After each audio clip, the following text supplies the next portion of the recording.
all party conferences have noises off. This one's no different.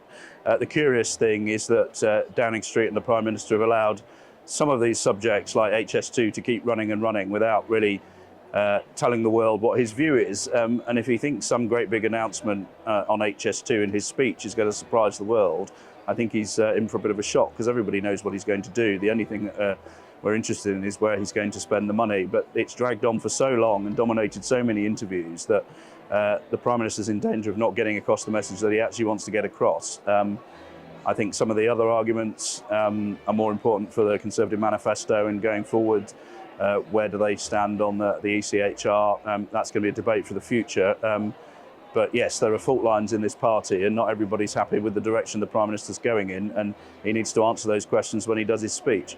Well, I think a lot of the people who queued up to listen to Liz Truss certainly support her approach to the world, and that was by far the most sort of popular event that has yet taken place at this conference, far more popular than anything that's been said on the main stage. I think, does it help the Conservative Party that Liz Truss is going around pretending that nothing that happened a year ago actually happened? Probably not. Do the grassroots still essentially agree with her that the way to boost growth is to cut taxes? Yes, they do. The message that Rishi Sunak's got to get across is that he agrees with that too, but only when the time is right.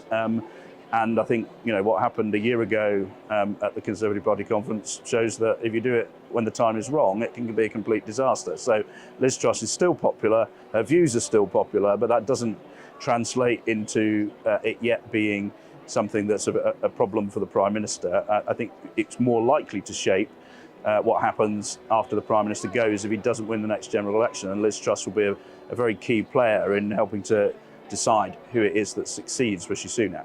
I think both Kemi Badenoch and Suella Braverman will attempt to get the support of people who agree with Liz Truss on the economy.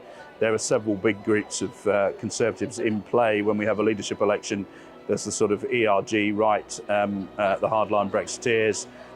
There's the sort of Trussites on the economy, and there's the One Nation group towards the left of the party. And those are the sort of three big groups. And anyone who wins the leadership will need a solid base in at least one of those camps and some people from both of the other two, and that's the challenge for all of them. Well, look, this is a very strange conference. Those of us that have been coming to party conference in this building for 20 odd years know that the conference hall has been confined to what used to be the press room, which is a much smaller room where you can only get a couple of hundred seats, and that is indicative of the fact that not that many activists or MPs have bothered to turn up. I mean, I spoke to MPs at the weekend who were planning to go and play golf or take their children to the beach rather than come to the Conservative Party conference. Most of the MPs who've turned up are here to cause trouble. This is not yet a sort of greatly enthused enterprise where people are very confident of winning power again. So it feels a bit underpowered. It feels like businesses are not here in the force that they will be at the Labour Party conference next weekend.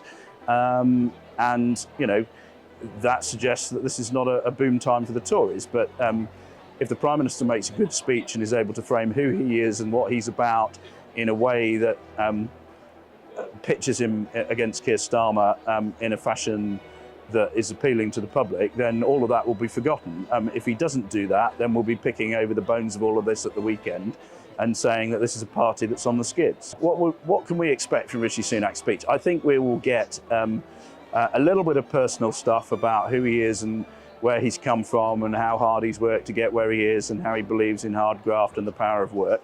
I think he will then have quite a lot of policy offerings to convince people that he's been keeping his head down over the summer, looking at a lot of the problems that we've got in this country and trying to find solutions for them. And he'll be selling himself to the public as a problem solver who can get things done. And by doing so, make the argument, I know you need change in this country, but I'm the one who can deliver it, and I'm more effective at delivering it than Keir Starmer. And that's the argument he's got to sell. I think a lot of people who've seen Rishi Sunak in a lot of the broadcast interviews he's done, and even in the broadcast interviews he hasn't done, sort of dodging scrutiny and not feeling terribly comfortable being questioned. There's quite a lot of answers are needed from the Prime Minister, and we won't just be looking at what he says. I think a lot of people are looking at how he says it and whether he looks like someone who could stand on a debate stage with Keir Starmer and persuade the public that he's on their side. And that's always been Sunak's challenge. He's a clever guy.